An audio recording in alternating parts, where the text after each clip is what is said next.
to introduce most advanced content-related technology of Japan. And I would like to also introduce this event, Digital Content Expo, to be held in Japan in November. It features digital content itself and cutting-edge digital content technology. Please come and join us in November in Tokyo. So I will turn it over to today's chair, Professor Suginuma. Thank you.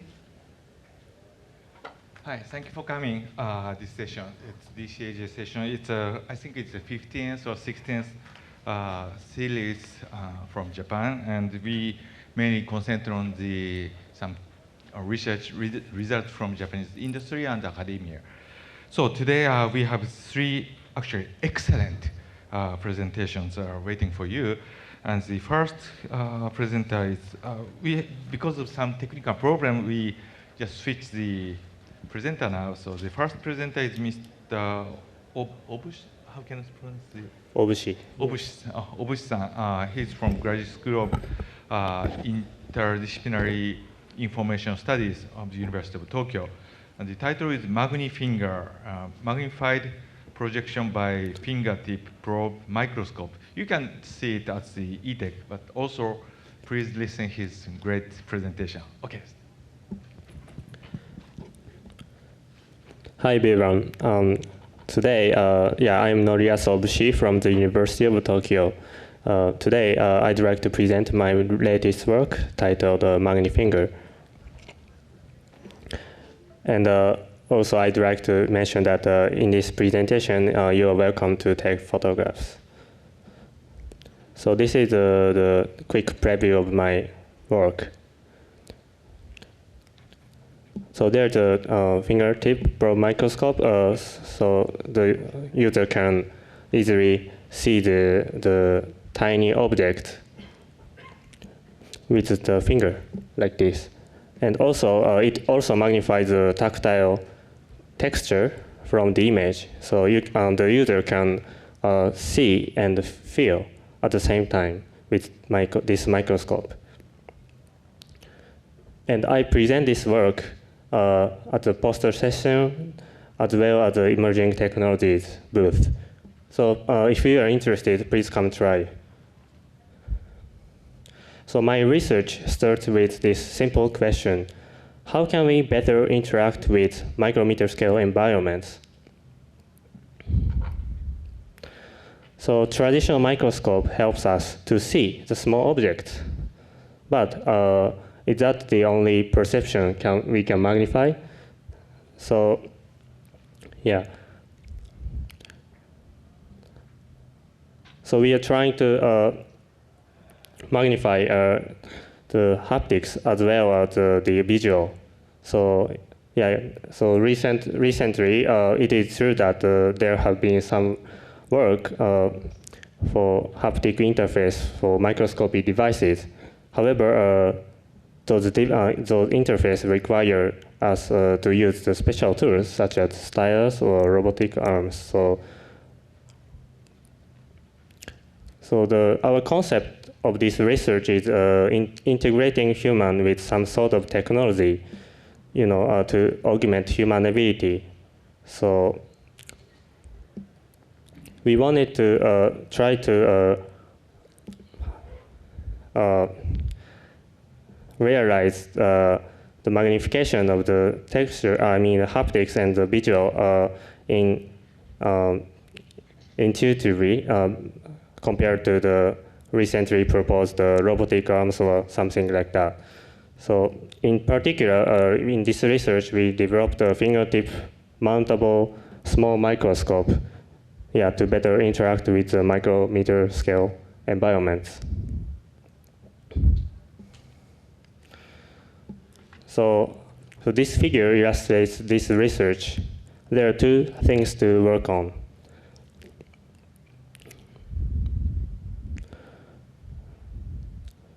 So before looking into the detail, I should mention the reasons for choosing finger as the place for placing the fingertip, the microscope. So finger has a better sense of sensibility, and yeah, that is one of the reason. And yeah, and also finger has a dexterity, high dexterity. So if we put a microscope on the body, it should be controlled precisely, and the finger would be the best place for the attaching the microscope. So we started with choosing the fingertip. Yeah. Now I would like to introduce some related work that inspired us. And I will introduce one by one for like, yeah, so first theme is studies on fingers' fine motor skills, and second one is wearable devices for sensory augmentation. So the first one is, yeah, so some researchers have researched the dexterity's, fingers' dexterity limitation based on the image-based approach. In this research, fingers' dexterity was measured by a camera, and its result was 0.17 millimeters. And there are other works, yeah, and in this research, magnified image revealed to be effective to realize precise control. Yeah, and there are also interesting work by Sano et al., which is called touch lens, or you could call it shock contact lens, which enhances the feeling of ability to feel. Yeah. To summarize, we have classified some wearable camera-based systems by the body part to attach and the size of the target to capture. So as you know, there are many related work that has a wearable camera. So we later classified those systems. And as a result, we found that the finger is not well discovered to attach a microscope, as shown in this figure.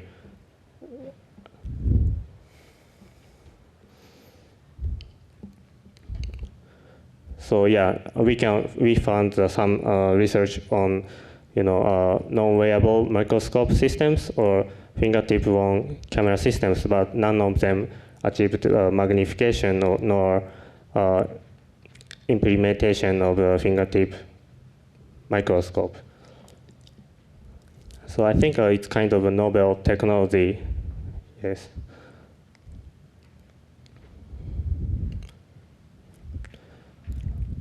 So as of the first prototype, we developed the first prototype as shown in this figure. In this proof of concept prototype, we attached a tactile device on the nail based on the previous research named Smart Finger. And also to realize a small optical system to magnify the image, we utilized the old classic technology from the 17th century, yeah, as shown in this figure. So in this microscope, a small ball lens is used to realize magnification.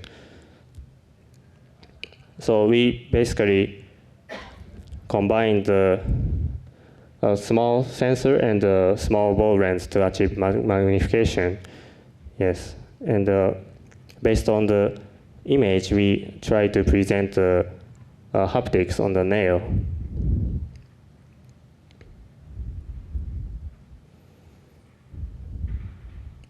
And after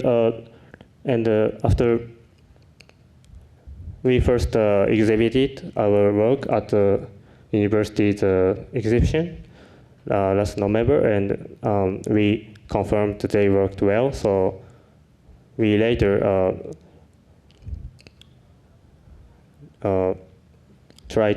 we have been improving that prototype since then. So we first try to achieve improve the finger dexterity by changing the device structure. And secondly, we tried to add haptic feedback based on the images. So yeah, our research can be broke down into 2 steps, as shown in this figure.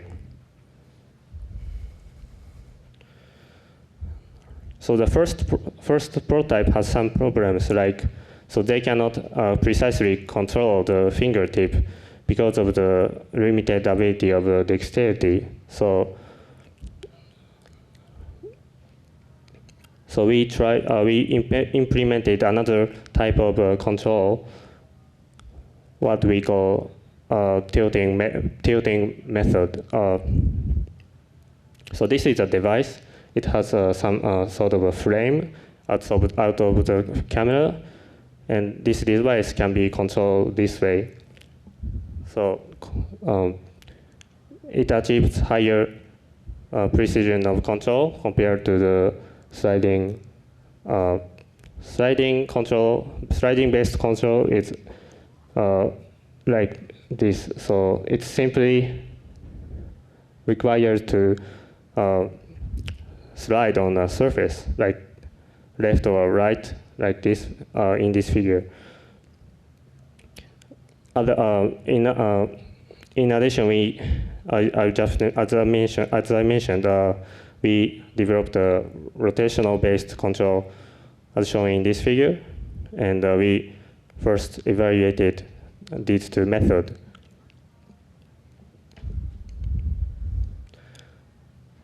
So at the first experiment, participants were asked to observe tiny black dots with a diameter of 50 micrometers by the index finger.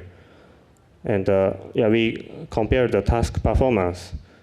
And it was evaluated by measuring the time to move the captured black dot from the center to the corner. Like this. So the black dot is only 50 micrometers in diameter. So it's you can't see them actually, but yeah. And we asked 8 participants to finish this task. So we asked them to try these 2 methods.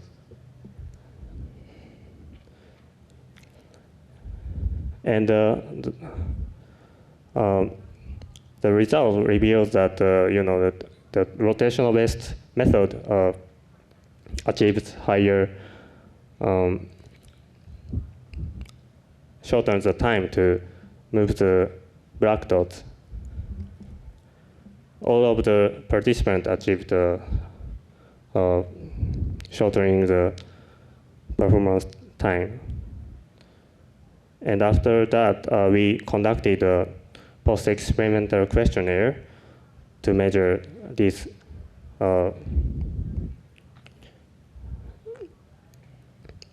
And the result revealed that the speed and accuracy was statistically improved. But yeah, and currently we are working on the other side of the other part of the research. So we are just, still trying to how to say present the sensation from the micrometer scale objects by adding tactile feedback or auditory feedback.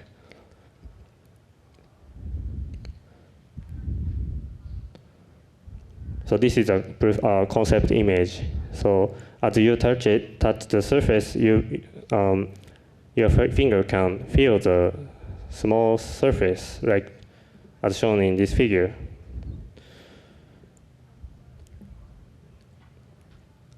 So our latest prototype has this setup, and it also has a light, so LED, so you can observe every surface on the real world just by touching them.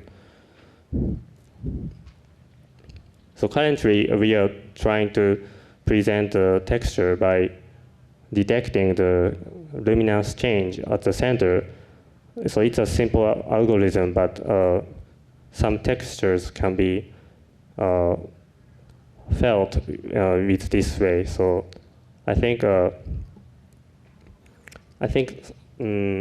result is not so bad.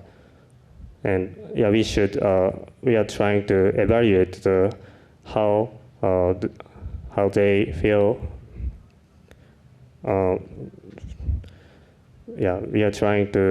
We will in the future we will evaluate the haptic feedback.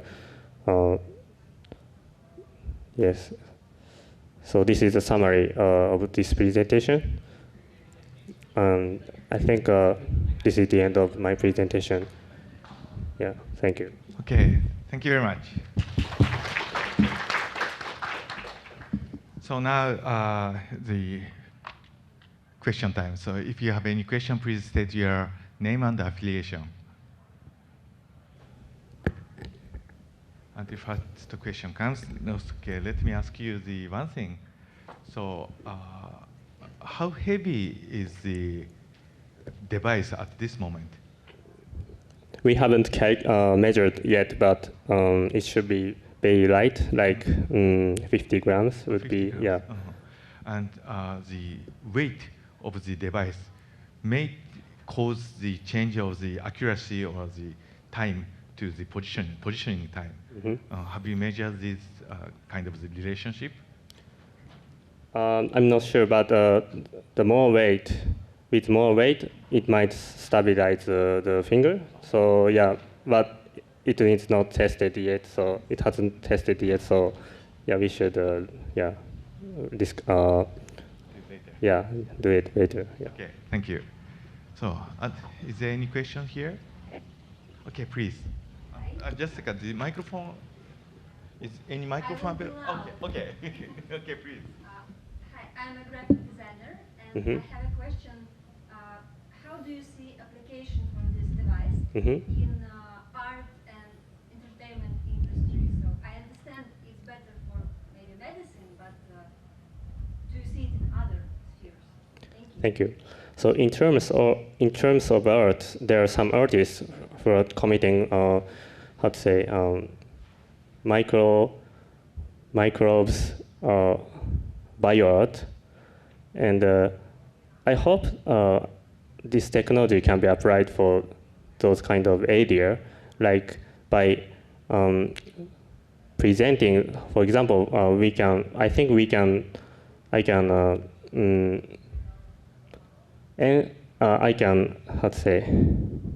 amplify the some sort of movement of the microbes, because it detects the movement of the image. So based on the movement of the microbes, it might possibly present some sort of texture or haptic feedback. So that would be interesting. Yeah, thank you. Okay, thank you very much. Now it's time to close. So Okay, thank you very much for your excellent presentation. So we look forward to see the next version coming soon. Okay, thank you. Okay, the next presenter is Dr. Shuhei Sato from the Graduate School of Science and Engineering for Research, University of Toyama, and his presentation is the editing fluid animation using flow interpolation. So some of you may have seen this at the Fast Forward, technical paper Fast Forward on Sunday, but anyway, this is I think it's the first presentation here, and you have the presentation tomorrow? Today? Yes, tomorrow. Tomorrow. Tomorrow he has the technical paper presentation. Just a second, we have some technical difficulties, so let me switch the machine.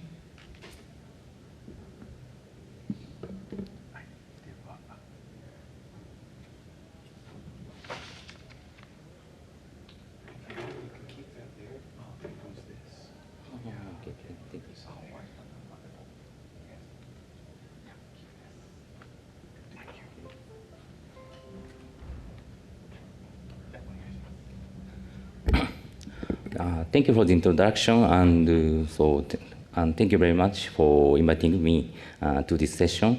So today I'd like to introduce our paper presented at the technical paper session.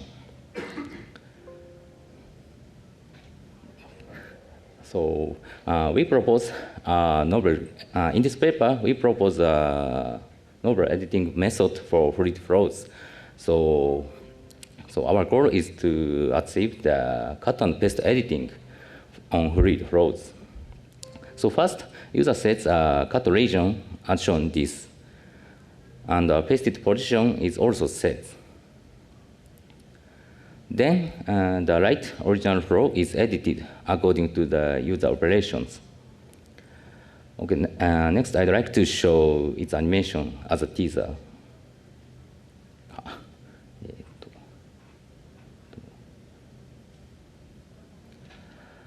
So we can synthesize smooth flows without any artifacts. Okay, inversely, cut region and pasted position are set as shown this. So then we can remove effects of this sphere. Okay, next is its animation. So the cut and paste editing is mainly used for image and text. So in the field of image editing, so seamless combining approaches have been proposed. And this operation is often used for editing text. So our motivation is to achieve this useful editing on fluid flows. So next, I'd like to explain our algorithm. So our algorithm is related to the person image editing, which is one of popular methods for image editing. So therefore, first I introduce an algorithm of this paper. So in this example, inside the region of the yellow curve on the left upper image is copied to the left bottom image. So when these two images are simply combined, so the boundary of these two images are clearly found as shown in the center image. So however, using the person image editing, so these two input images are smoothly combined as shown in the right. So this is achieved by solving the minimization problem. So concretely, computation region and boundary are defined as shown in this figure. And this minimization problem is solved, and colors on omega can be interpolated by boundary colors. So, however, this equation is not taking into account the information of the left upper image. Therefore, this equation is actually used with G, which represents the left upper image. Okay, next I will move on to explain our algorithm. So we treat 3D velocity field instead of pixel values. And so for simplicity, I will use these 2D flows to explain our algorithm in the following slides. So in this case, we copy the left flow and it is pasted on the upper region of the right flow, as shown this. So at an early stage of this project, we simply applied the person image editing to fluid flows. So first, I'd like to show that case. So when the person image editing is simply applied, the computation region and the boundary are set as shown in this.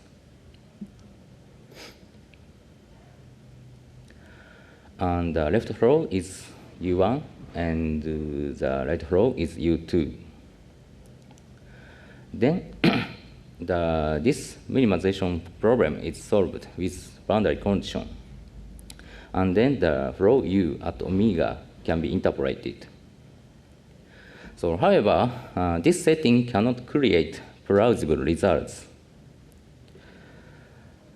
Next, I'd like to show its result. So in this example, inside the region of this blue curve on the U1 is copied to it on U2, and its result is shown in the right.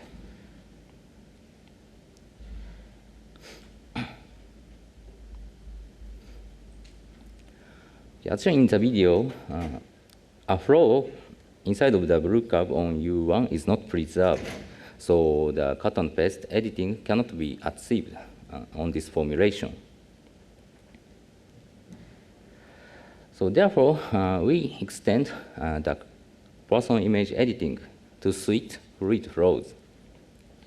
So mainly, we change the computation region, as shown this.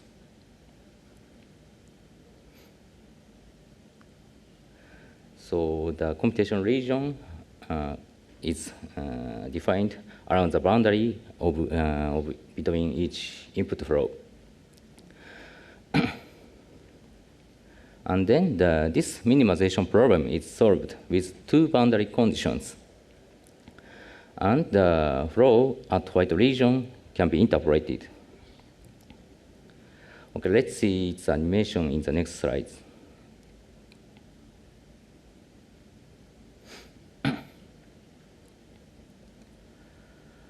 So in contrast to the previous case, so a flow inside of the blue curve on U1 is successfully preserved. So these input flows are smoothly combined. So in addition, we also extend to our algorithm to preserve physical loss of fluids. So however, I will skip it for the convenience of time. So therefore, for its details, please come to our session tomorrow. Okay, next I'd like to show some results. First is teaser one again. In this example, we use a single input flow. First, this is an input flow.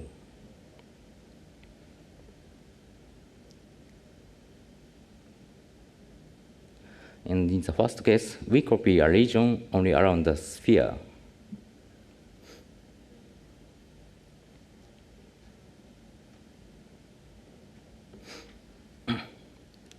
In the second case, we copy the sphere together with the flow behind it.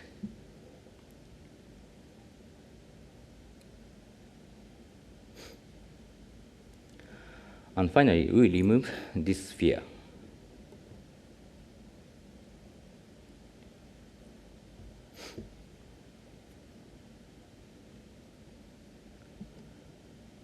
Okay, next, so we use our algorithm to other applications. So first, I'd like to show flow retargeting. So we cut and extend the input flow, as shown in the right. And the flows at these white regions are interpreted using our system. So in this case, we extend the input flow vertically.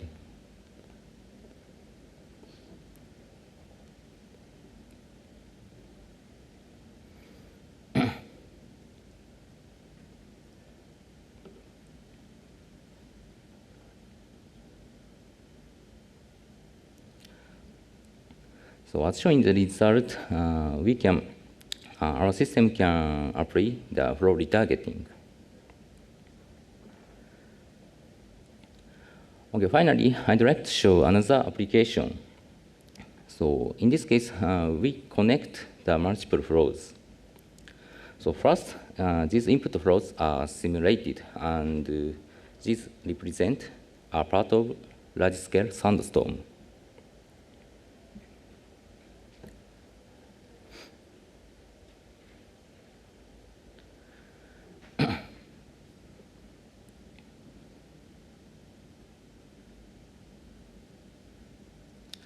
And these are placed as shown this, and the flows at the two white regions are interpreted using our system, and then this large-scale flow is created. So a cost for creating this result is quite low because only small regions are computed on our system. Okay, now let me conclude this presentation. I introduce our paper presented at technical paper session. So ours achieved the cut and paste editing on fluid flows, and it does not need risk simulation of fluid. So to achieve such editing, we interpolate flows around the boundary between each input flow. Okay, that's it. Thank you for your attention, and please come to our talk. Please come to our session tomorrow. Thank you.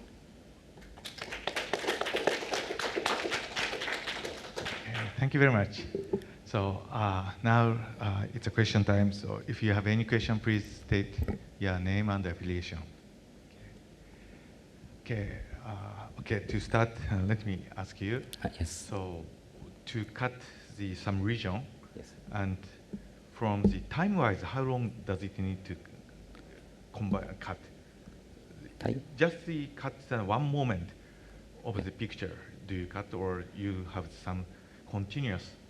No. So in time, so same regions are cut in whole data. Whole data, Yes. whole time. Whole So time. Yes. I see. Understand. And regarding to computation to make the duplication, Yes. how much computation do you need?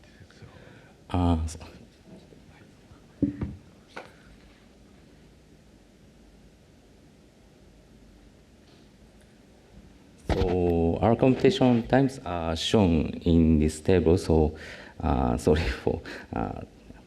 So our system is left. So green rectangle shows our computation times, and so orange rectangle shows computation times for full simulation. So our system is much faster than the full simulation, and so in the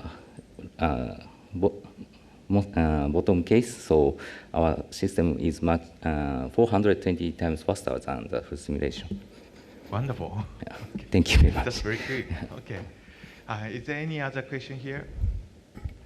Okay, so let's conclude your presentation. Thank you so much. Thank you very much.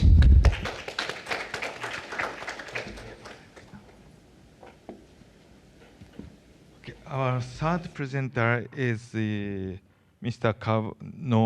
Naoki Kawai of the Dai Nippon Printing Company. His presentation is a method for rectifying the inclination of panoramic images. Okay. Please start, Mr. Kawai. Thank you for introduction, Dr. Suginuma. I'm Naoki Kawai from the Nippon Printing. Today, I talk about panoramic images or omnidirectional images. And my presentation is titled, A Method for Rectifying Inclination of Panoramic Images. Okay. Panoramic images are widely used in daily basis applications, including city navigations and moving sharing. These are famous ones. I think there need no explanations because everyone here has already experiences on them. By the way, what I was surprised was the left picture, the picture of Los Angeles Convention Center appeared on Google Street View, was taken during SIGGRAPH 2017. That's just, I was surprised. Anyway, I'm talking about panoramic pictures. From another aspect of panoramic images, recently, consumers' cameras are on sale. They are inexpensive, and the cheapest one costs only $200. And the operation is very easy. We can take a panoramic picture by just pressing the button. This type of cameras made people possible to enjoy panoramic images and movies very easily. But we still have some difficulties. One of the problems is the posture of the camera.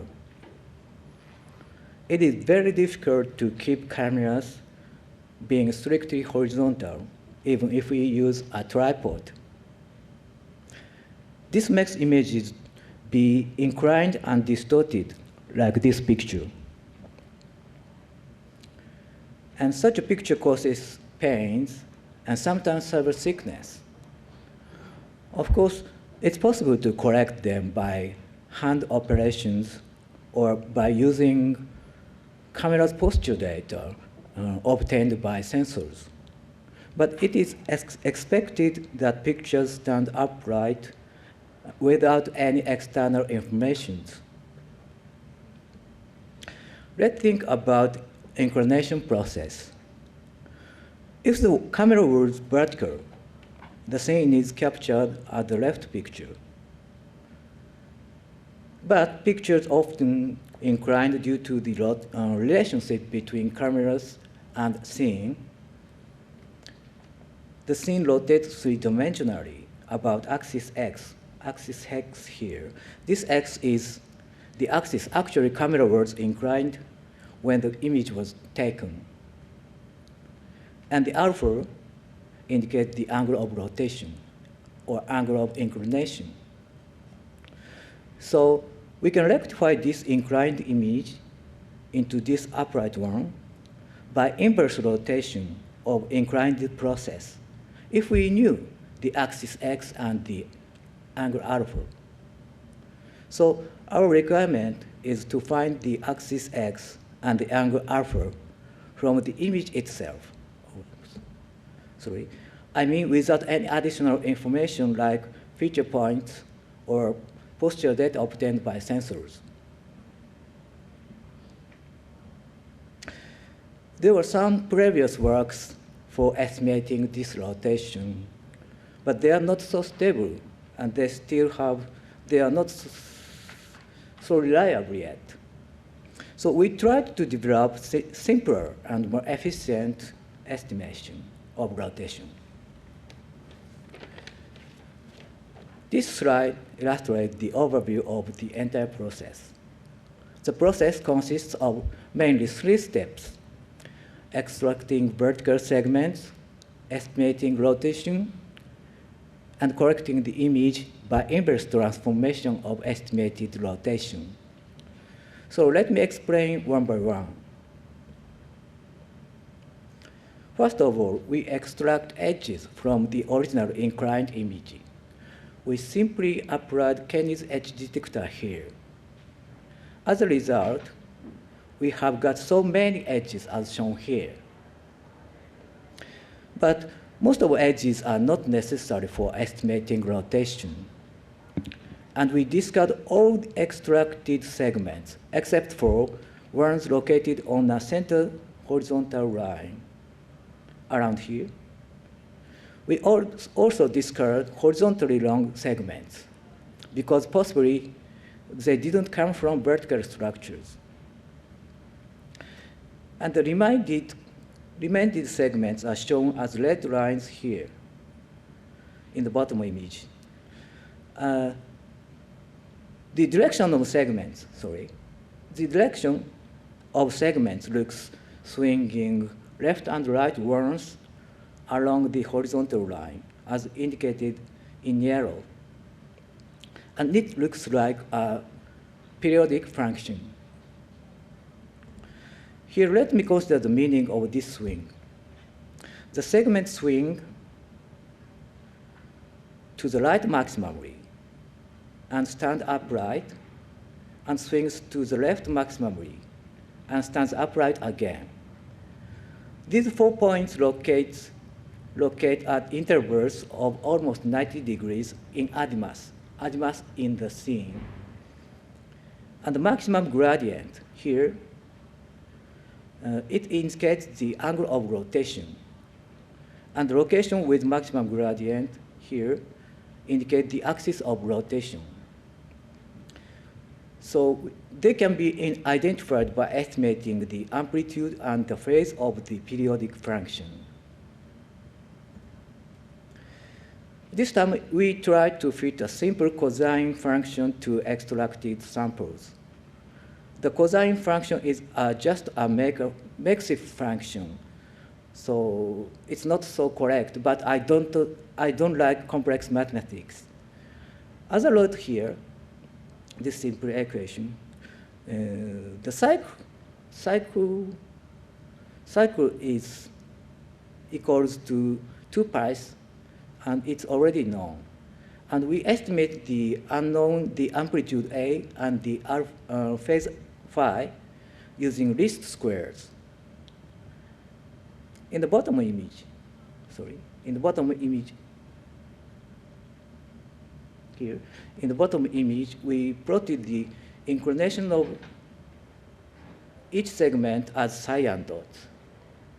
Can you see? And the magenta curve is the, cyan dots, and magenta curve is the result of curve fitting.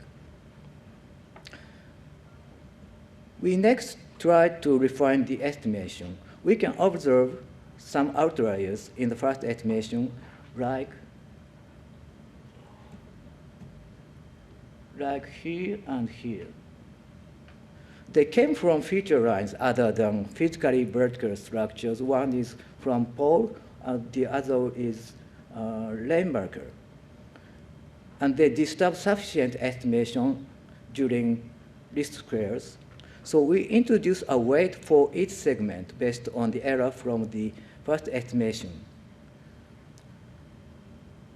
This weighting decreases influence from these outliers during least squares, and the second estimation improves the fitting reliability, like yellow curve drawn here.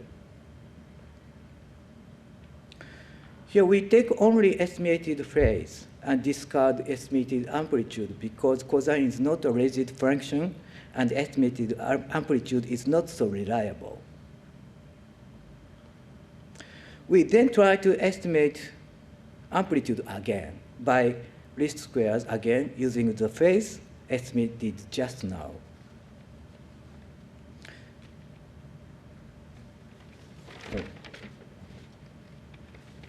Finally, we transform the entire image by three-dimensional inverse rotation using estimated angle and the estimated axis. And the result looks to be upright in this case. Here are some experimental results. We tested the proposed method on 40 panoramic images as displayed here. The left one, each of left one is the original inclined image, and the right one is the corrected images. The results look to be almost acceptable.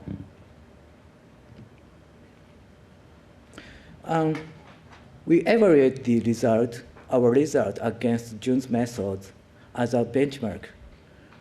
Our result scores smaller error with fewer iterations than before. Okay. To conclude, we propose a method for transforming inclined panoramic images to be upright. We use combination of simple image manipulation.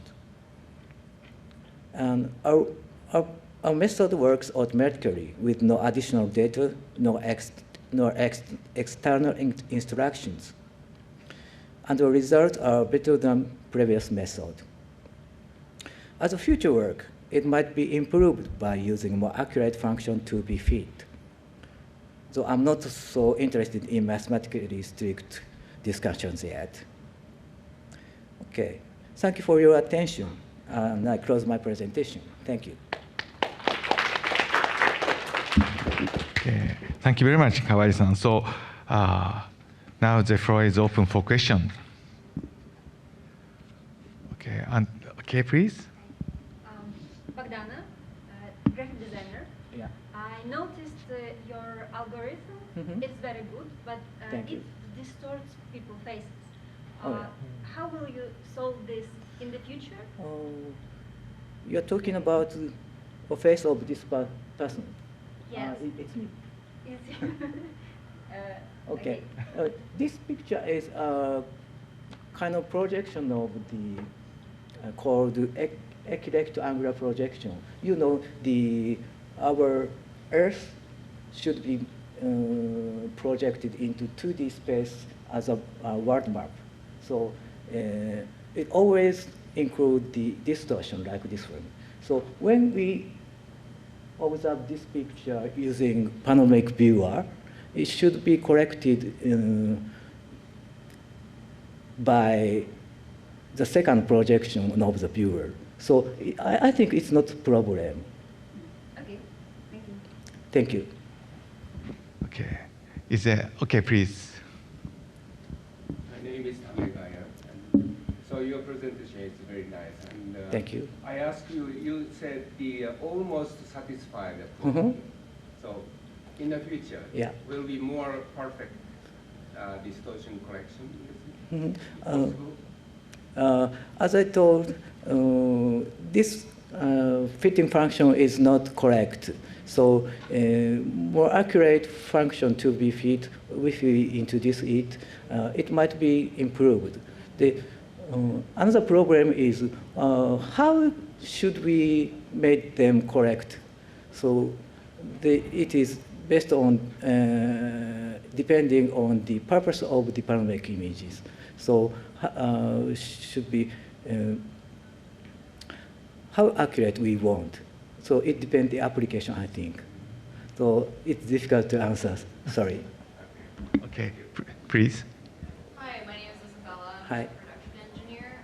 I think this paper is really cool, just like the application of it. But I was wondering how it handles, I guess, if you have an extreme angle of distortion, if it's uneven throughout the entire panorama, how it handles like applying extreme axis if it's not the same distortion before.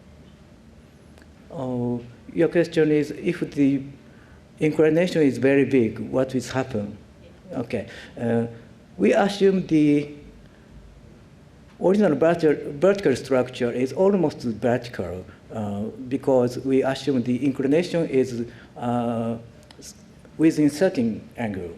So if the inclination of camera was very big, this assumption is not valid in this case. So we need another algorithm, I think. Okay. Thank you. And I have one question, or actually two questions. So how much the computational load, how heavy is the computation for this? It depends on the mainly two purposes, mainly two reasons. One is the resolution of the image. It depends on the resolution. And another one is how accurate we want to correct the images. So during the least squares, we have to decide the step of the angle or location of the axis to find. So it depends on the accuracy also. Understand. And also you answered it depends on resolution. Mm-hmm. So yeah, that was my second question. Yeah. Okay, so it has a dependency on resolution. Resolution and the accuracy. Is that the linear or it's a square? If it goes to HD to 4K, so how many times you need? It's a little bit difficult because we have so many calculations in the overview. I see. Okay, that's all right. Sorry. Okay, I think it's perfect this time to finish it. Okay, thank you very much, Mr. Kawai. Thank you. So, thanks. As you see, today we have 3 excellent presentations, and you may feel the activity in Japan is pretty much good situation now. So please expect to the next year in Washington, D.C. We will bring another good research result from Japan. Okay, thank you very much for coming. Let's close the session.